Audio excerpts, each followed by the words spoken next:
దోమల మూత లేని ప్రాంతం దాదాపుగా ఉండదు. ఇక వానాకాలం అయితే దోమల దెబ్బకి అబ్బా అని విసుక్కొని వారు ఉండరు. రోజు సాయంత్రం మున్సిపాలిటీ సిబ్బంది ఓ పెద్ద మోటార్ వేసుకుని వచ్చి వీధుల్లో దోమలను పారదొరలి మందు కొట్టి పోతారు. అయినా దోమలు మాత్రం ఏమాత్రం వెనక్కి తగ్గకుండా మనల్ని కుట్టుకుంటూనే ఉంటాయి.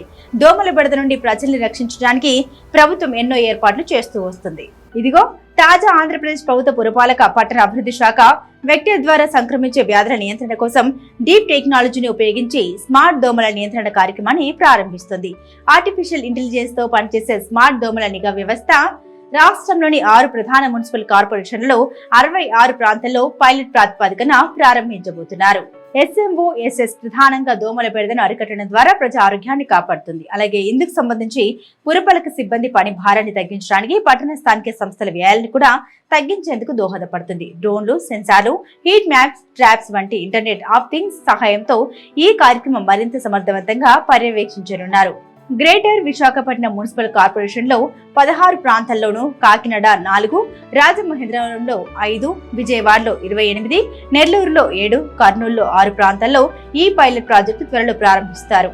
మున్సిపల్ పరిపాలన పట్టణ అభివృద్ధి శాఖ ముఖ్య కార్యదర్శి ఎస్ సురేష్ కుమార్, ఆ శాఖ డైరెక్టర్ పి సంపత్ కుమార్ దీని సామర్థ్యాన్ని అంచనా వేయడానికి ఇటీవల ఒక ప్రైవేట్ ఏజెన్సీ అభివృద్ధి చేసిన ఏఐ శక్తితో కూడిన SMOSS గురించి అధ్యయనం చేశారు. పైలట్ ప్రాజెక్టులో భాగంగా ఎంపిక చేసిన పట్టణ స్థానిక సంస్థల్లో ప్రధానంగా దోమలు ఎక్కువగా ఉండే ప్రాంతాల్లో ఏఐ శక్తితో కూడిన స్మార్ట్ దోమ సెన్సార్లు ఏర్పాటు చేస్తారు. ఈ స్మార్ట్ సెన్సార్లు దోమల జాతులు, వాటి లింగం, సాంద్రత, ఉష్ణోగ్రత, తేమను గుర్తిస్తాయి.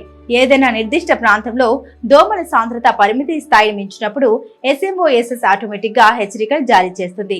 ఈ విధంగా సృష్టించబడిన డేటా నిరంతరం సెంట్రల్ సర్వర్ కు చేరడమే కాకుండా రియల్ టైమ్ డాష్ బోర్డ్ లో కూడా ఉంచడం జరుగుతుంది. ఇది మరింత నిశ్చితంగా పర్యవేక్షణ అవకాశం కలిగిస్తుందని, ప్రభావితమైన ప్రాంతాల్లో వేగవంతమైన ఫాగింగ్ చర్యలు చేసేందుకు దోహదపడుతుందని సురేష్ కుమార్, సంపత్ కుమార్ వెల్లడించారు.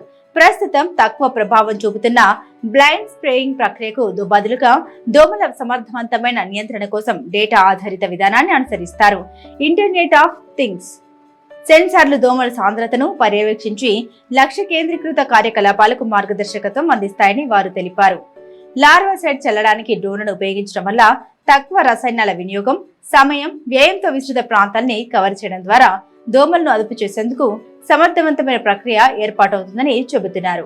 ఈ ఆపరేషన్ పూర్తిగా ప్రత్యేక ఏజెన్సీలకు అవుట్ సోర్స్ చేస్తున్నారు. ప్రజలు క్షేత్రస్థాయి కార్యకర్తల నుండి ఏమైనా ఫిర్యాదులు వచ్చినట్లయితే మొబైల్ అప్లికేషన్లు, వెక్టర్ కంట్రోల్ పురమిత్ర ద్వారా వాటిని ట్రాక్ చేస్తారు.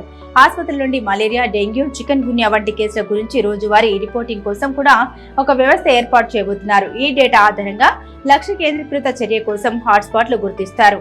హాట్స్పాట్లలో షెడ్యూల్ చేసిన పుంకేషన్, లార్వా చికిత్స కోసం ప్రత్యేక కార్యాచరణ ప్రణాళికలు సిద్ధం చేస్తారు. అదంటి విషయం. దోమలను నివారించడానికి ఏఐ టెక్నాలజీని వాడేందుకు ప్రభుత్వం రెడీ అవుతుంది.